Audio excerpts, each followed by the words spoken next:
اب اس کسی سے بات کرتی ہے تو سرما اس کا دکھ جاتا ہے، تو یہ چیز وہ دکھاتی نہیں ہے، لیکن یہ چیز کیا ہے اس سے دکھ جاتی ہے، بغیر قصد و ارادے کے یہ چیز ظاہر ہو جاتی ہے، تو یہاں پر یہ چیز مراد ہے۔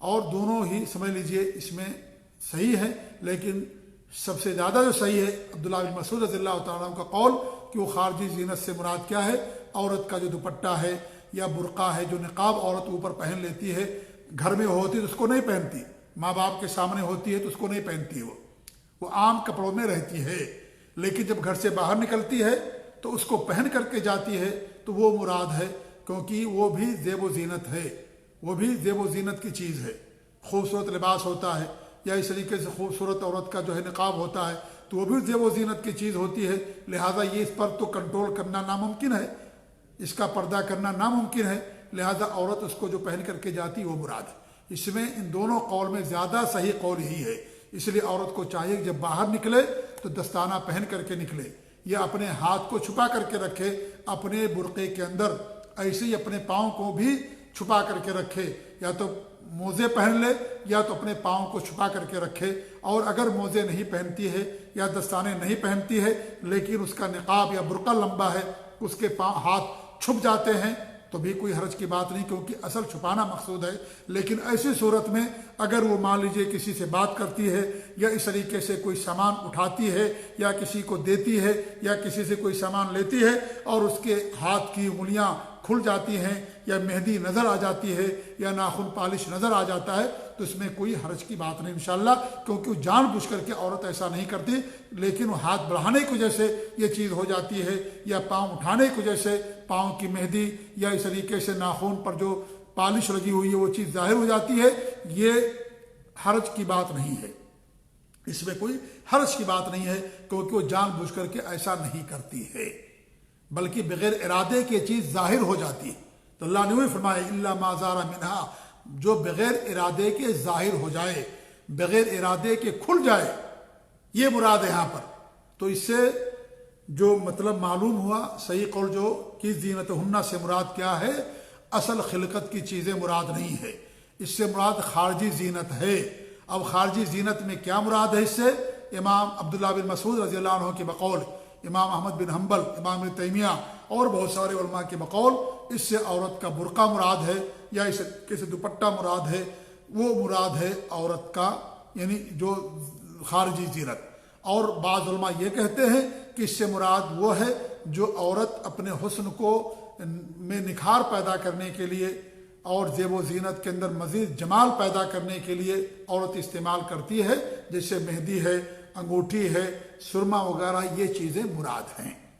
تو ان دونوں میں سب سے پہلی بات یہاں پر ظاہری زینت میں خارجی زینت مراد ہے، باطنی زینت مراد نہیں۔ اور خارجی زینت میں دو قول میں نے پیش کیا، ان دونوں قول میں زیادہ جو معتبر قول ہے وہ عبداللہ بن مسعود رضی اللہ تعالیٰ عنہ کا ہے، وہ یہ کہ چہرہ، یہ کیا نام ہے، جو برقع اور نقاب ہے وہ مراد ہے۔ تو میں سمجھتا ہوں کہ اس تفصیل سے انشاءاللہ بات آپ لوگوں کے سامنے واضح ہوگی۔ تو ولا یبدین زینتہن، اپنی زینت کو ظاہر نہ کریں مگر جو خود بخود ظاہر ہو جائے، تو اس سے مراد خارجی زینت ہے، وہ زینت نہیں ہے جو عورت کی اصل خلقت ہوتی ہے، جیسے چہرہ اور ہاتھ پاؤں وغیرہ، وہ تو اصل خلقت ہے۔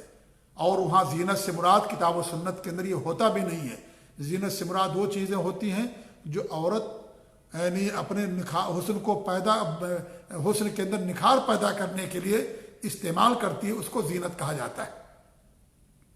جو خارجی چیز ہوتی ہے، اصل خلقت کے علاوہ ہوتی ہے، یہی اصل ہے۔ جیسا کہ قرآن کی بہت ساری آیتیں ہیں، قل من حرم زینت اللہ التی اخرج لعبادہ، آپ کہہ دے کون ہے جو اللہ کی زینت کو حرام کر دے جسے اللہ نے اپنے بندوں کے لیے نکال رکھا ہے۔ تو یہاں پر زینت سے مراد کیا ہے؟ اصل خلقت نہیں ہے آدمی یا عورت کی، بلکہ وہ خارجی چیزیں ہیں، الگ سے چیزیں ہیں، وہ مراد ہے یہاں پر۔ جی ہاں، اس طریقے سے اللہ نے فرمایا کہ ایک آیت کے اندر کہ والخیل والبغال والحمیر لترکبوها وزینہ، گھوڑے اور کھچر اور گدھے تم ان پر سوار ہوتے ہو، سواری کے لیے ہیں اور زینت کے لیے ہیں۔ تو یہ کیا ہے؟ یہ ایک خارجی چیز ہے، تو یہاں پر بھی خارجی چیز مراد لیا گیا۔ اس طریقے سے اللہ نے فرمایا المال والبنون زینت الحیات دنیا، مال اور جو بچے ہیں، اولاد ہیں، دنیاوی زندگی کی زینت ہیں۔ تو یہ جو ہیں دنیاوی زندگی کی زینت اصل خلقت کے علاوہ۔ تو اس سے معلوم یہ ہوا کہ زینت جب بولا جاتا ہے شریعت کی اصطلاح میں تو اس میں اصل خلقت مراد نہیں ہوتی، بلکہ وہ چیزیں مراد ہوتی جس سے آدمی یا عورت اپنی زینت کے اندر مزید نکھار پیدا کرتی ہے، وہ چیزیں مراد ہوتی ہیں۔ اور کس سے عورت نکھار پیدا کرتی ہے؟ خوبصورت لباس پہن کر کے، یا اس طریقے سے نقاب، برقع، یہ ساری چیزیں جو خود بخود ظاہر ہو جاتی ہیں وہ مراد ہیں عورت کے لیے یہاں پر۔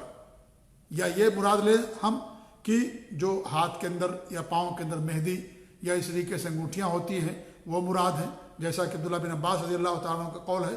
تو بہرحال میں سمجھتا ہوں کہ اس تفصیل سے آپ کے سامنے پوری بات واضح ہوگی۔ اللہ تعالیٰ ہماری خواتین کو پردہ کرنے کے حکم توفیق دے، ہمیں بھی اپنی شرمگاہوں کی حفاظت کرنے کی توفیق دے، نگاہوں کو پست رکھنے کی توفیق دے، اور اس طریقے سے اللہ رب العالمین ہم سب کے حفاظ فرمائیں۔ جزاکم اللہ خیر، وصلی اللہ علیہ محمد وعلی آلہ وصحبہ اجمعین، والسلام علیکم ورحمۃ اللہ وبرکاتہ۔